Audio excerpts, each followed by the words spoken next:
Have you ever wondered what makes the perfect donut? That pillowy softness, perfect shape, and that shiny melt-in-your-mouth glaze? Today, I'm breaking down every small detail, from the right dough texture to the shaping technique, the secret to a perfect glaze, and even a unique frying method that takes these doughnuts to the next level. No more trial and error, just bakery quality results every single time. Stay with me, because this is going to be game-changing. Let's get started.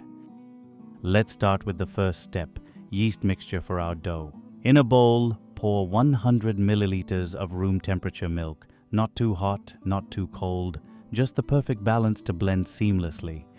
Now, crack in 2 medium-sized eggs, about 110 grams of richness that will give our doughnuts that perfect structure and softness. Next, sprinkle in 1.5 teaspoons of instant dry yeast.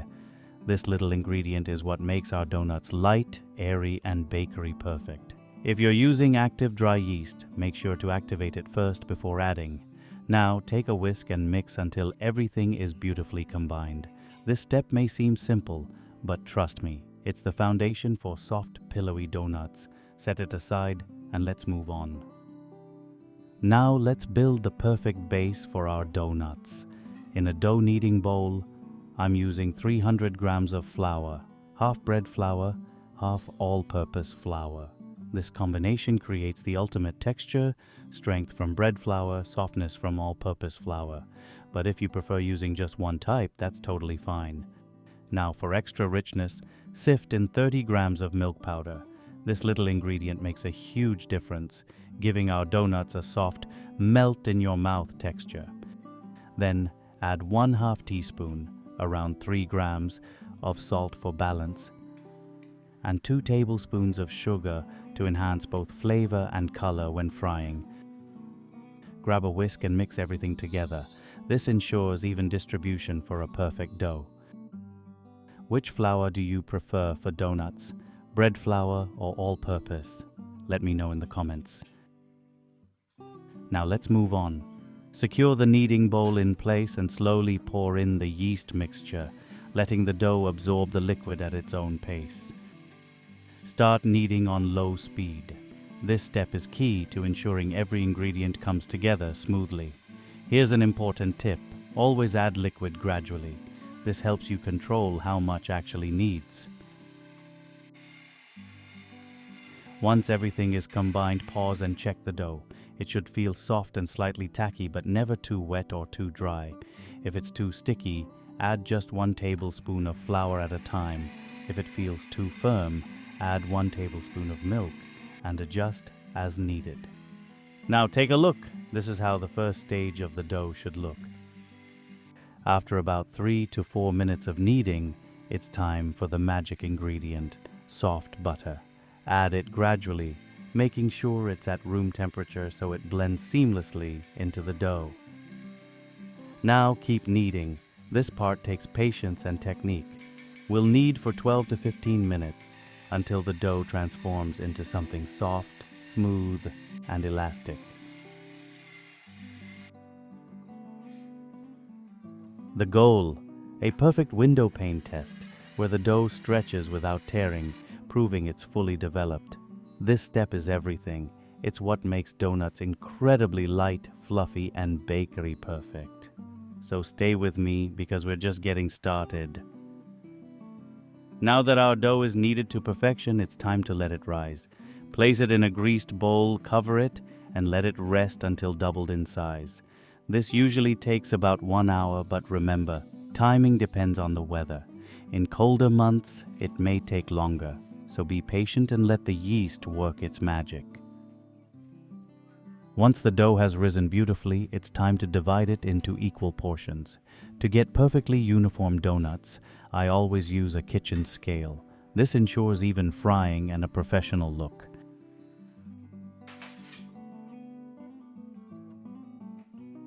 Now take each portion and gently shape it into a smooth, round ball, making sure there are no cracks. This step is key to achieving that soft, fluffy interior.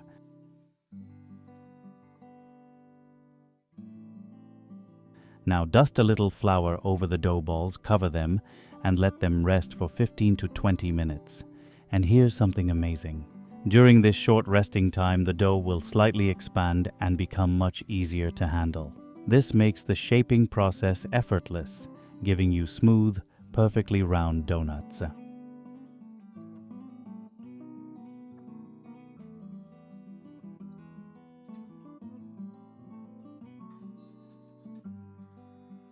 After resting, it's time to shape.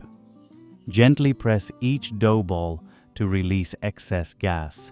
Flatten it slightly, then poke a small hole in the center with your finger and stretch it gently.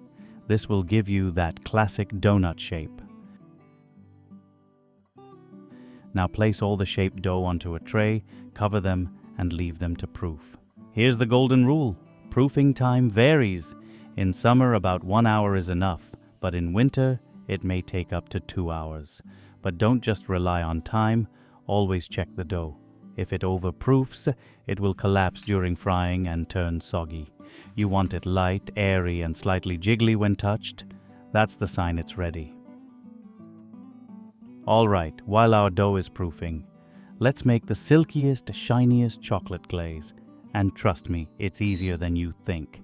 Start by gently heating cooking cream in a pot. Don't let it boil. Just bring it to a gentle simmer. Once you see those tiny bubbles around the edges, turn off the heat and immediately add in your chocolate. Now, whisk continuously. You'll see the chocolate slowly melting into a smooth. Place the pot back on low heat and keep whisking. This ensures the chocolate fully melts without splitting or burning. Once it's close to the perfect glossy texture, it's time for the magic touch. 1 tablespoon of butter. This is the secret to that beautiful shine, giving your glaze a rich, mirror-like finish. Keep whisking until everything is fully incorporated, then strain the glaze to remove any tiny lumps, leaving you with a silky, smooth, glossy finish.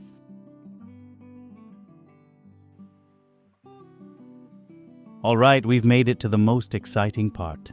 The final step. Our dough has proofed beautifully, looking light, airy, and absolutely perfect. Now let's fry these golden beauties. Heat your oil to 150 degrees Celsius to 160 degrees Celsius. This is the sweet spot.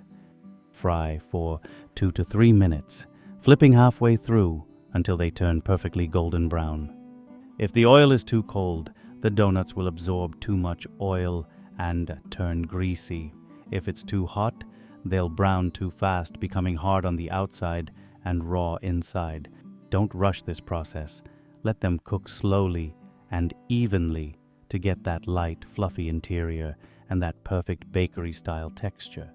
Here's a tip: always fry in small batches to maintain the oil temperature.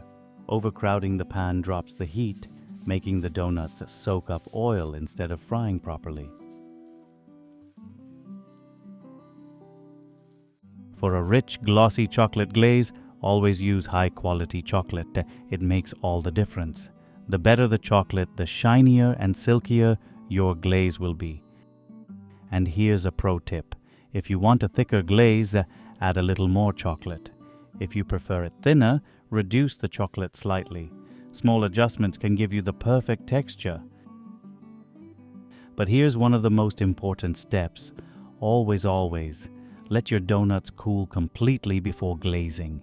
If they're even slightly warm, the glaze will melt off and won't set properly. Patience here means flawless bakery-style donuts. And for a beautiful matcha glaze, I'm keeping it simple. Just 2 teaspoons of matcha powder mixed into white chocolate glaze. This gives a subtle earthy flavor with a creamy sweetness that pairs perfectly with these soft, airy donuts. Making donuts at home is all about the right technique and a little patience. Remember, a soft, well-kneaded dough is the foundation. Perfect proofing is the secret to that light, airy texture. And frying at the right temperature ensures a golden, fluffy finish. Follow these steps and I promise you'll get bakery-style donuts every single time. If you enjoyed this video, don't forget to hit that like button. It really helps. Share this with your friends. And if you love baking, subscribe for more delicious recipes. And of course, if you have any questions, drop them in the comments. I'd love to hear how your donuts turn out. Thank you for watching, and I'll see you in the next one.